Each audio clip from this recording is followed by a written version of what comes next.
Mercredi, lors de la conférence de presse routinière du ministère des Affaires étrangères, la réunion entre les dirigeants chinois et de la RPDC a été l'un des sujets les plus importants qui ont retenu l'attention des médias.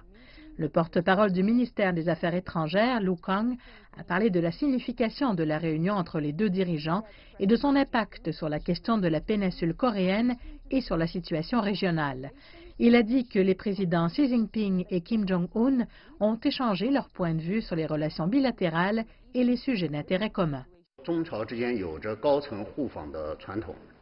La Chine et la RPDC ont une tradition d'échanges de haut niveau.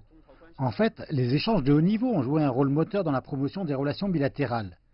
Pendant cette visite, le président chinois Xi Jinping s'est dit désireux de garder un contact fréquent avec le camarade président de diverses façons, telles que l'échange de visites et l'envoi d'envoyés spéciaux et de lettres l'un à l'autre. La Chine est désireuse d'accroître les échanges de haut niveau, de renforcer les communications stratégiques et d'étendre sa coopération pour bénéficier au peuple des deux pays. Lu Kang a dit qu'il s'agit de la première visite de Kim en Chine et que les réunions entre les deux dirigeants ont montré que les deux parties attachent une grande importance aux relations de parti à parti et d'État à État. Lu Kang a dit que l'amitié est un trésor commun, alors que le secrétaire général Xi Jinping a indiqué que sauvegarder, consolider et développer les relations Chine-RPDC est une ligne directrice inébranlable pour le PCC et le gouvernement chinois.